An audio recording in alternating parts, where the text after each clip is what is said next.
Welcome to the next chapter of As the Story Grows. I'm Brian Patton. Why do we love music so much? Part of the reason is a personal connection. When Daniel Terry was in the process of launching his new podcast, DFT's Dungeon, and was sharing ideas with me, he said, a lot of these albums are tied to my personal history. And I said, that's because music is memory. There are songs and albums that tie directly into my life. Music has been and is therapeutic for me. That's not to take away from professional therapy at all. I have a therapist. But a lot of times, music will connect dots for me in ways other things can't. Which brings me to Dayseeker's new record, Dark Sun. I had listened to the record a few times before I interviewed Rory, and when the album officially dropped this past Friday, I spun it a few times during the day. I had the press release and interviewed Rory and talked about the themes of the album. But the pop sensibilities on the album and the catchy hooks drew me in more than diving into the lyrical content. Rory and me have a connection. We both lost our dads, and Dark Sun deals with that loss. So on Friday, I hopped into the car to go get cough drops and cold medicine for my wife, and since I was listening to Dark Sun around the house, that album popped up in the car and I let it play. And while driving, the track Parallel came on. And for the first time, the lyrics really hit me. Rory sings, I guess heaven really needed you to leave us in that vacant room. And in the parking lot of CVS, in my car, I wept. I guess heaven really needed you to leave us in that vacant room. A different you that's doing well, a universally parallel. 100 things that I could lose, not one of them can lead to you. A different version of yourself, a universally parallel.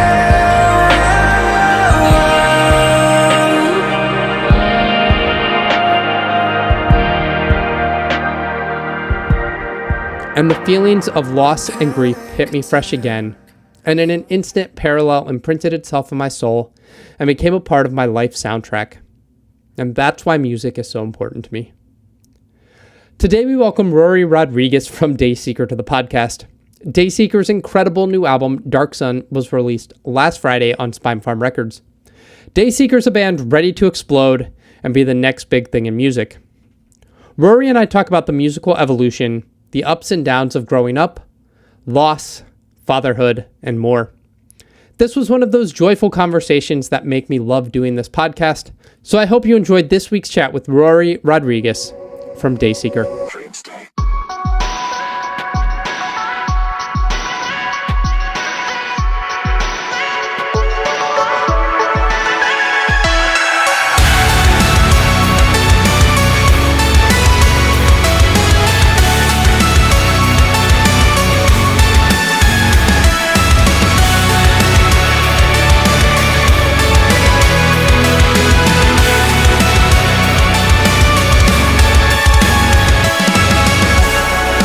Always told me to keep you close. The feeling's fading when you're a ghost. I dream of colors. Good, man. It's just starting for me, but it's a little day off from my dad duties, so yeah. I'm just enjoying I guess just some peace and quiet a little bit. But yeah, it's good, man. How are you? Nice. I'm pretty good. My son is homesick from school today, but he just fell asleep on the couch, and I was like, just gonna leave him there. Hello, Dad, huh? How Yeah. old's your son? He's 5. Yeah, 5. And then my daughter's 8. So Crazy, man. It's yeah, I'm going through it right now for sure, man. It's, yeah. she's coming right up on 2, and it's just like, holy shit, this is a very different kid than I was raising.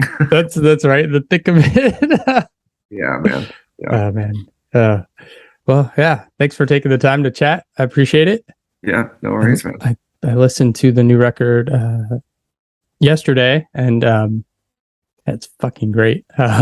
Dude, thanks, man. I've been a fan of your stuff for a while, but this record just hits differently. it's the evolution in sound. Like you can just hear it when you listen to the whole discography. It's nice, and this is like a good culmination of what you guys were building towards on the last record, I feel like.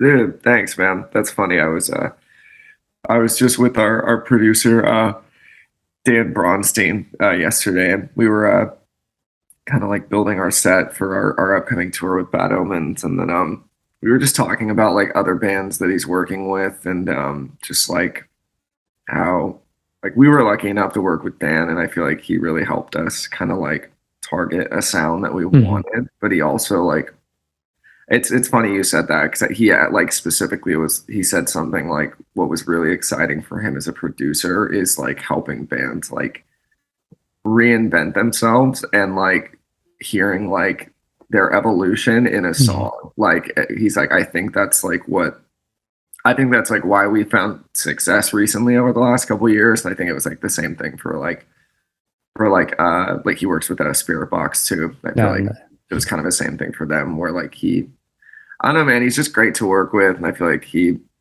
always just kind of helps you like step out of your comfort zone a little bit, even things where you're like, man, I don't know, like I think kids might not like this, like it's too different from the old stuff, but I feel lucky that we've had him in our corner. But thanks, man. I'm really happy that you like it. It's scary putting out an album. Yeah. Especially when you evolve your sound and change, and it's just like people can be so like protective of what they love that they're just like they hate anything new. Pretty much. I mean, yeah, we're lucky. Like, yeah, I mean, in the past it was like we were like more like metal. We were like post-hardcore, and we were like really scared to change that, because we thought like everybody was just, when we were putting out Sleeptalk, we thought everybody were going to call us like sellouts and not really enjoy the fact that we tried to sing more. And then it was funny that the reception, it was so much the opposite. There was like, there's like 5 people every, on like Sleeptalk, and I can tell with the new stuff too, who are like, I miss the breakdowns. But then there's like thousands of other people who are like, this is great. Like, or you should have been doing this a long time ago. So we take the good with the bad, but thankfully it's a lot more good than bad comments. Yeah. And I think it stands out more on its own as a sound that is like Dayseeker, as opposed to like, like the old records are good, but like there's 100 bands that sound like that. Oh, 100%. I don't think we were like, I don't know. I think it was just like what you did at the time. It was like, oh, like we'll write breakdowns and riffs and scream, and then it's just, I think the record before Sleeptalk, it was called Dreaming is Sinking, Waking is Rising, and I remember being in the middle of that record, and just kind of like, and I feel like it maybe even came through sometimes on that record. Like I just felt really like uninspired, because we were just trying to write like riffy metal music, and I was like, I don't listen to this like every time. Like, so how could I expect to write something like really unique or original in that genre? And I think I just think it's so much harder to write like original, like heavy metal these days. Like you really got to do something different. So, and I think we're better at just being like a rock band anyways. So it seemed to work out for us. Yeah, that's cool. Let's go back. What was growing up like for you? You mean just like in my personal life? Yeah. It was not great some of the time. It was my parents got divorced, I guess, when I was like, I think like 6 or 7 years old. And it was mainly rooted in the fact that my mom had she had a bad addiction to methamphetamine, and it just kind of like permanently, like she didn't do it for very long, but it's like she did it enough to where it like permanently kind of like altered her perception of like reality. And I was just kind of, it's like things I saw as a kid where I was like, oh, I think that's normal. And then I started like hanging out with my friends' moms in like junior high and high school. I was like, Like I I think I got the short end of a stick here with my mom because I was like, oh, like this mom is she's so like nurturing and kind and cool. And then my mom was just kind of like, talking about the government is out to get her and then accusing like me and my siblings of, like being involved with the government and just kind of a very strange thing to grow up in. And then I mean, thankfully, yeah, my dad was like kind of more of a stern, quiet, like kind of father figure. I wouldn't say he was like super emotionally available, but he at least like he was very like present in the sense that he was there like kind of when I needed him. So I at least had like the one good parent growing up. And then yeah, I don't know, man. I just kind of I don't know, tried like sports and other things when I was a kid, and I just like really didn't. I just always felt like really awkward doing that stuff. Like I would try and it was like fun, but it was like it's like our original drummer Mike. He's like the kind of person where like I could see him doing. He does like any sport or any like physical activity, and he excels at it. And I'm not that guy. And then I feel like I started like I picked up a guitar when I was like 14 or 15, and then I like just really wanted to try playing it. And I feel like even just a few months into it, I was like, I like I'm not the best guitar player on the planet or the like the best musician by any means, but it felt like I was like, I feel like I have a natural knack for this, or like I understand this better than like anything else I have in my life. So yeah, I just started playing guitar in high school. I started trying to sing. I'm sure it was like not great back then. It's been it's been a long journey trying to just figure out how to sing and like find your voice. And yeah, I did like a talent show in high school. It was like my first time singing in front of people. And then I don't know, man. I just did like solo acoustic stuff for a really long time because I just like couldn't really find people in high school that wanted to play like screamo, or like scary kind of music. And then yeah, I mean, I had a really horrible local band that I was in when I was like 18 to 20, and then just kind of sifted through different projects like over the years until like we ended up forming Dayseeker, I think like 10 years ago when I was like 23. And I don't know, man. Yeah, and the rest is just history. I mean, most of my life has just been involved in music and the music scene, and I'm really grateful for it because I feel like it's I don't know. There's nothing wrong with having a more simple life, but I feel like I just had a lot of friends who they went to high school, they went to college, they got married, they had kids, now we're just paying a mortgage and just kind of working their 9 to 5. And I'm sure that will probably happen to me at some point, but I'm like grateful that I get to like recently anyways, like I get to make a living off of just playing music and just it's cool, man. I feel really lucky a lot of the time. Yeah. That's like a hard-earned thing to be like, this is my job now, and this is how I could support myself and my family. Like, yeah, it didn't. Yeah, it was not like that for a long time. It was only last November I decided to I quit my job that I was working. I was like, I don't think like I need because it used to be like desperation for money. You would come home from tour. Like I remember the very first tour we did, I think it was like 4 weeks in the US. I mean, we played for like 40 people a night. You paid like $100 a night. We were still just having like so much fun because we had never been to like, I had only been to like Oregon, Arizona, and like Washington, just the states like surrounding California. So getting to see like most of the US like for the first time was cool. But I think we finished like a 4-week tour, and we each made I think like $200 a person. Like it was like, and I remember like our management was like, "That's great, like you didn't lose money." And I'm like, "Yeah, kind of," but like so it was always. For a long time, it was a big struggle of like, I have to work a normal job when I get home to offset all the money that I was not making, trying to tour and make a living off music. But it's, I mean, yeah, only took like 10 years, but here we are, yeah. How did Dayseeker come together?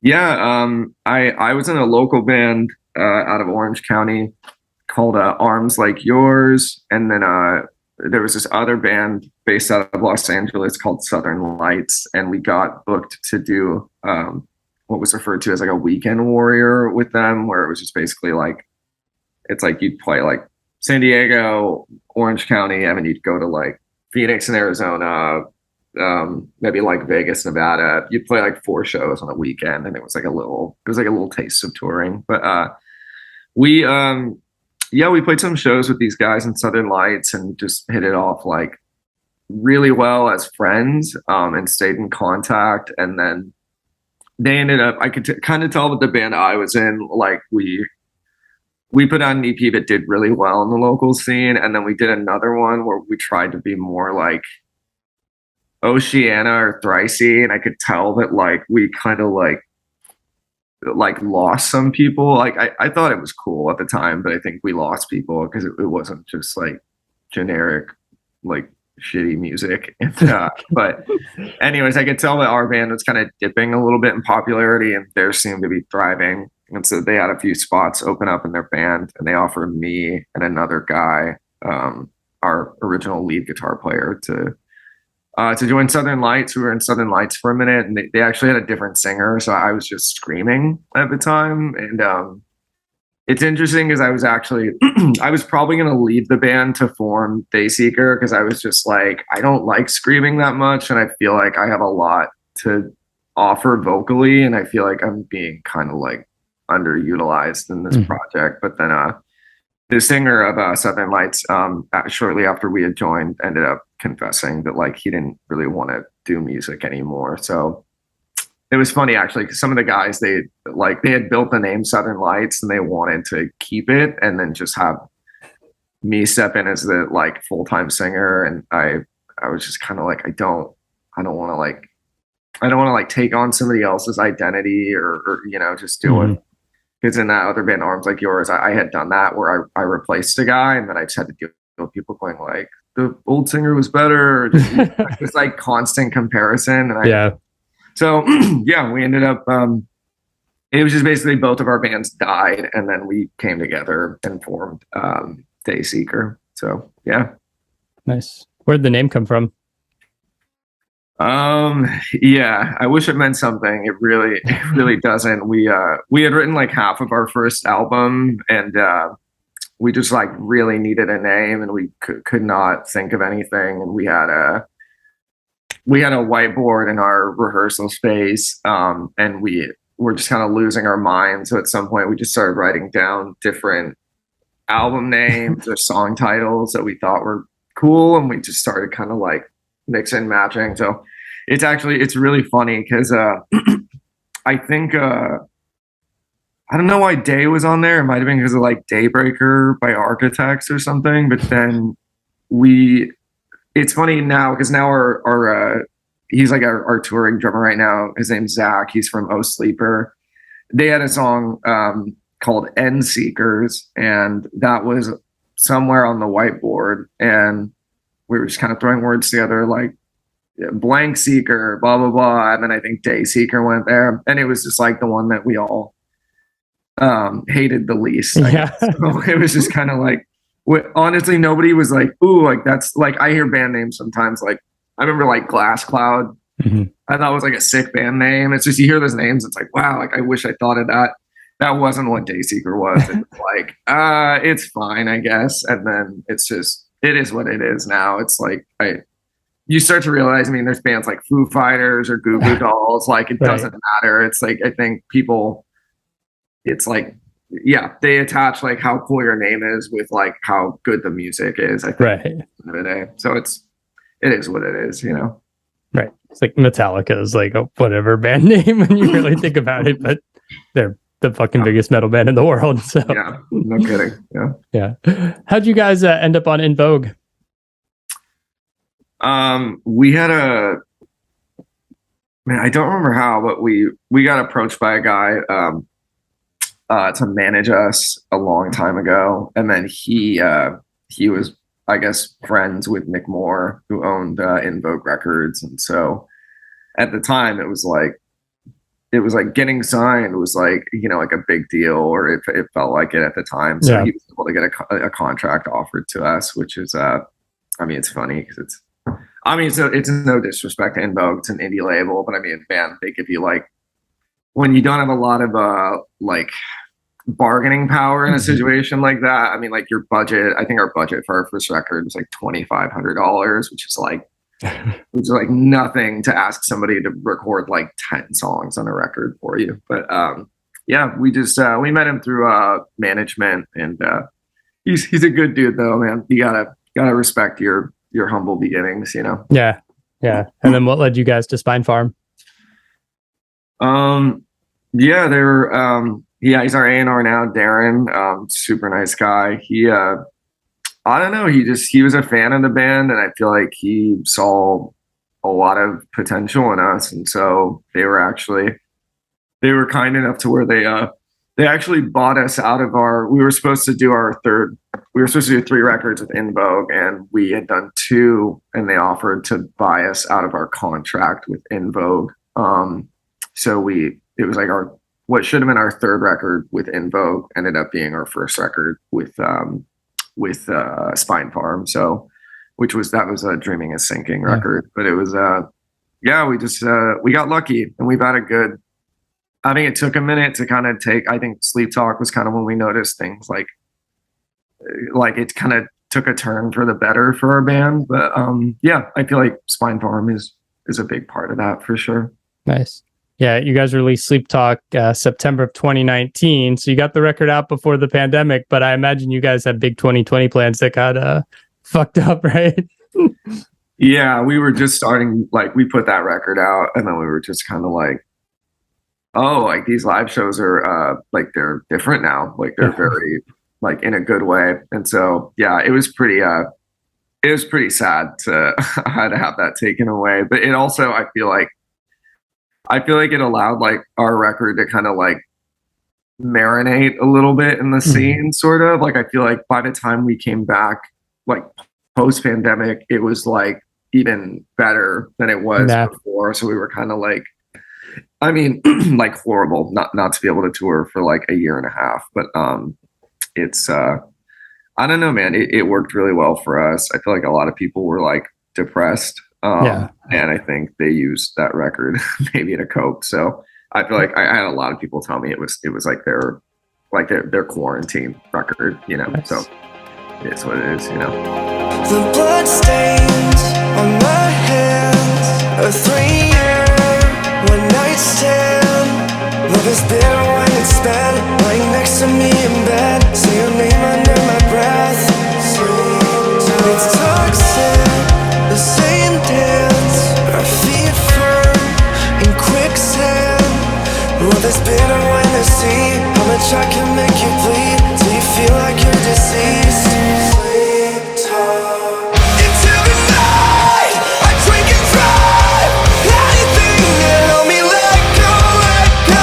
You feel the pain, I feel the same. But we cannot repeat this. Yeah, were you guys doing a lot of stuff like on social media, trying to like do live streams or on Twitch or TikTok or some shit like that? Yeah, no, we did do a live stream thing with I think it was the Plot and You, Bad Omens, and We Came as Romans. And yeah, I mean that was a trickier thing at that point. It was like, how can we, I don't know, like still keep ourselves active and like stay like relevant in a time where like you can't advertise touring, and we had just dropped the record, so it wasn't like you can't really push much of a record once it's out. And then but then we were also lucky because I have a side project with Mike, and we were really knee deep in working on that release. It's for a project called Hurt Wave, so we were just I feel like it was like we put out a bunch of stuff for that project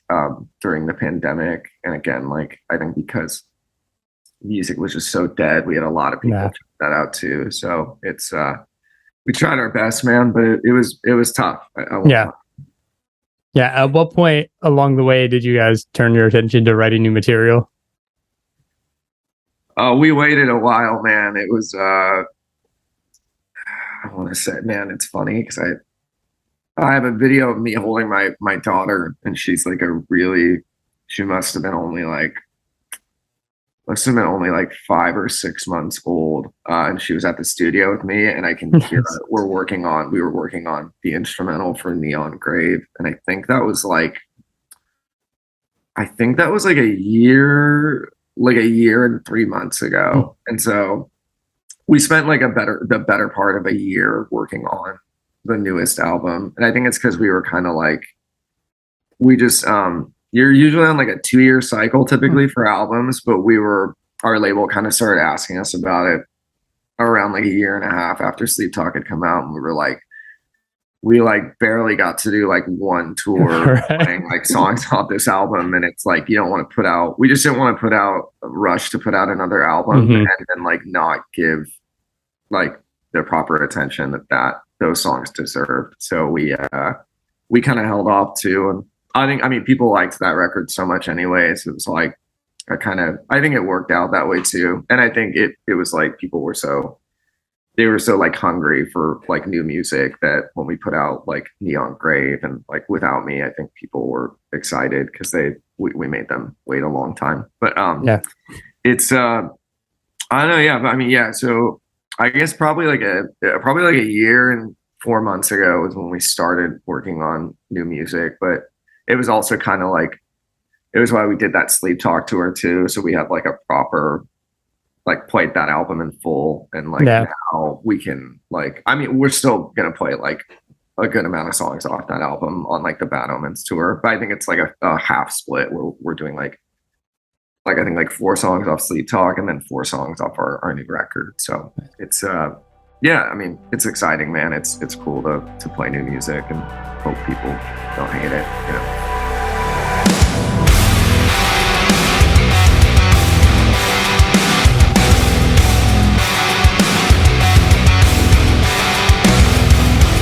Fading fire, I see the sky begin to fall apart. I know you're tired, but you can't keep running. Terrified, I will see you on the What was the decision to kind of go in the musical trajectory you had been going? I guess the just evolution from the last record, just to be like, yeah, we really like this synthy poppy sound. Like, let's keep diving into that.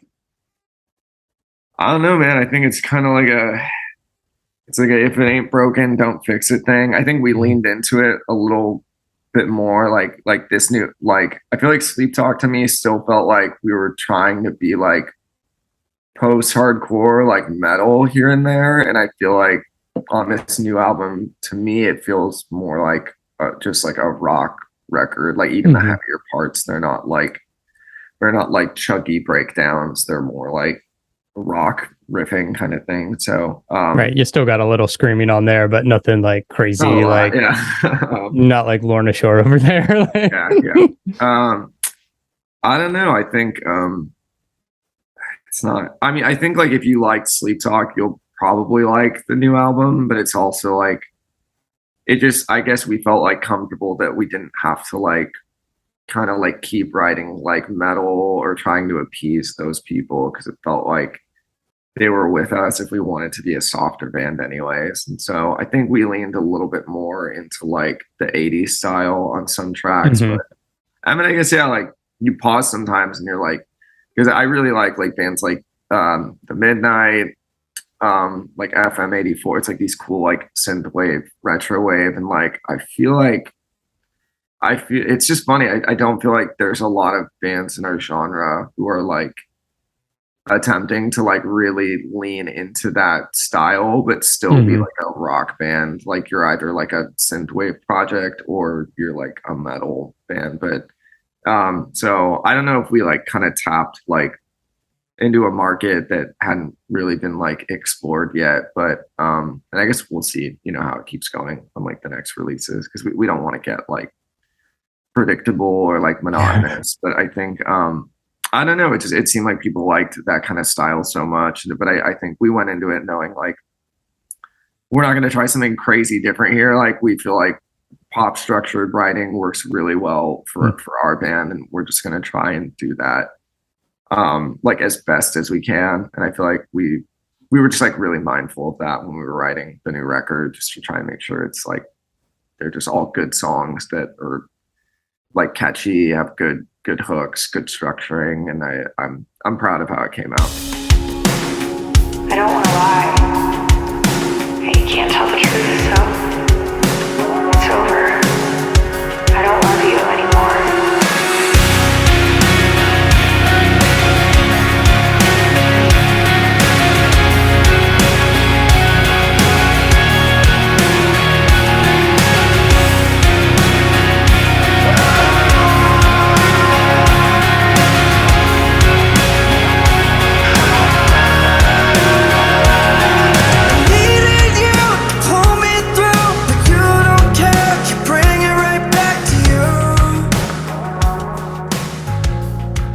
I think it was kind of just like how it wasn't intentional, but we ended up writing like half of the album about my dad after he passed away. And it was just sort of like I think overall, I mean, you know, like Dreamstate was about like us communicating, or me feeling like we were when I was like asleep.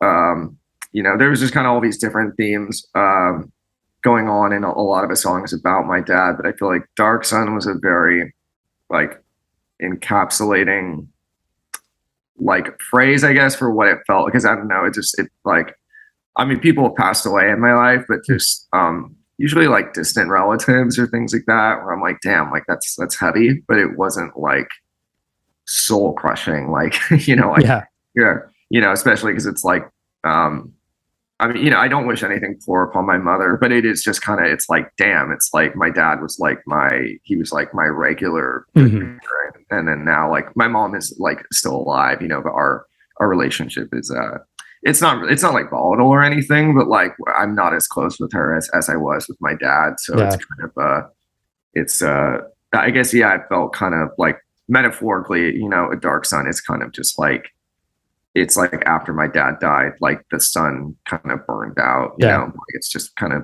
dark and dreary a lot of the time. And it's not like that constantly. It's very much like, I think that's why we ended the record on Afterglow about my daughter, because it was kind of more of like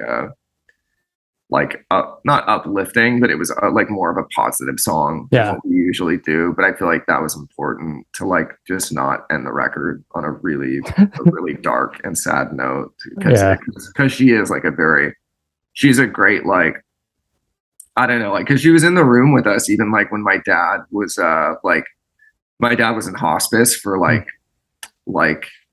3 or 4 days before he passed away, like I guess really intense hospice anyways, where he was like fully unconscious and kind of like struggling to breathe. And so she was in the room with us, and it was, I mean, obviously very dark. It was just like these periods of like just kind of like crying and being really sad. And then I would like look over at my daughter, and I mean, she was like 6 months at the time, so she would just kind of start like smiling or laughing, and it was just very like she didn't understand what was going on, but it was it was kind of a nice, like, it was a nice buffer, honestly, between like a really horrible experience. Like I was very grateful, like I had my daughter, I don't want to say like my daughter like to lean on, but like it was just like, I'm sure you know, it's like the role of being a parent is like so it's so challenging sometimes, but it's also just so like rewarding, and you don't really love anybody like you love your kid. And so it was just very like, I was really grateful, because I think if I didn't have my daughter, it would have been it's still really difficult to deal with, but I was just like, it's like hard to stay sad when you're like love another human being that much. So it was I was grateful to have my daughter. But I guess Dark Sun was kind of, there ended up being like 5 songs about my dad, so it felt like the album title should have been kind of about him and how that experience went for us. My dad passed away in 2019, so those sort of themes like hit super hard and heavy all the time. And sorry to hear that, man. I know it's tough, dude. It's a bummer, but I would like Afterglow as a closer, like my favorite track on the record. Like it's phenomenal. Really, I love it. Yeah, that was my favorite one. So thanks, man. We were kind of I didn't know how that one would go over. I still don't know how that one's gonna go over. So it was very like, the chord structuring is very like majory, kind of happier sounding in the chorus, and even like I mean it switches like it's like a really subtle kind of key change, and it's very like it was not usually like the style we write in for like our like just chord structuring and tonally. So I was worried like people were gonna be like, the fuck is this? But now I remember it's funny, I think Afterglow was like Neon was like the first song we started writing for the album, and then I think Afterglow was like the second song. Like instrumentally anyways, where I was like, I have these chords, it feels like just the sound of the chords, like this would be a cool one to write about my daughter. But then I didn't end up like, it's funny because we rewrote Afterglow, like the verses used to follow basically like the chord structuring of the chorus, but then it just got, I don't know, something about it was kind of boring. So we ended up changing the verses, and like we like really kind of picked apart and rewrote that song. And then it ended up being the last song that I wrote for the record. And it was because I was trying to write it when she was like 6 or 7 months old. And then it was interesting because I ended up writing it closer to when she was like 1.5 years, a couple months ago. Yeah. And I was like, oh, it's probably better that it happened that way, because I got to write about like my experience like trying to like to be a touring musician and be away from my kid. So it was interesting to like touch on that and write about that. But man, I'm happy you like that one. That's really cool.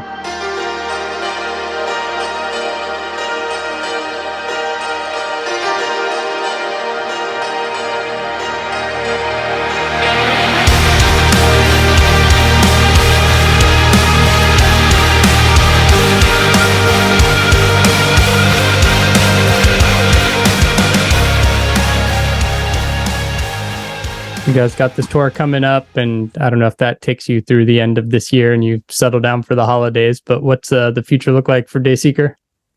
Yeah, we got that tour with Bad Omens in a couple weeks, so that's going to be a really fun one, I think. And then I'll be home for Christmas, thankfully. And then we have another tour we haven't announced yet in March of next year. March and April with a really cool band that we've been wanting to play with for a while. So I'm sure that'll get announced pretty soon here. And I can't say who.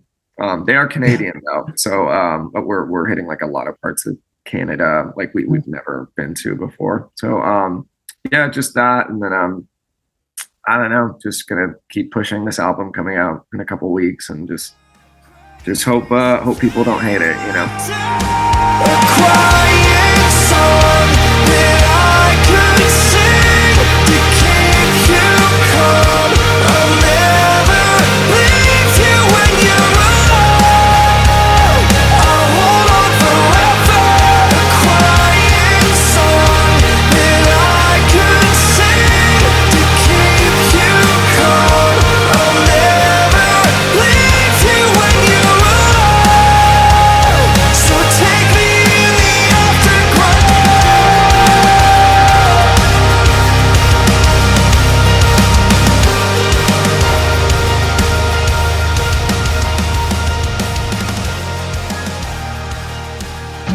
Thanks for listening to As the Story Grows. Our intro music was written and composed by Jeremy Hunt. The As the Story Grows theme is by Bob Nana. If you like what you hear, subscribe wherever you get your podcasts and give us a rating and review. If you'd like to support the show financially, you can join us at patreon.com/asthestorygrows. Be a part of our community and join the ongoing conversation over on Discord. If you enjoy this episode, share it on social media with your friends. Much appreciated, and thanks for listening. I never thought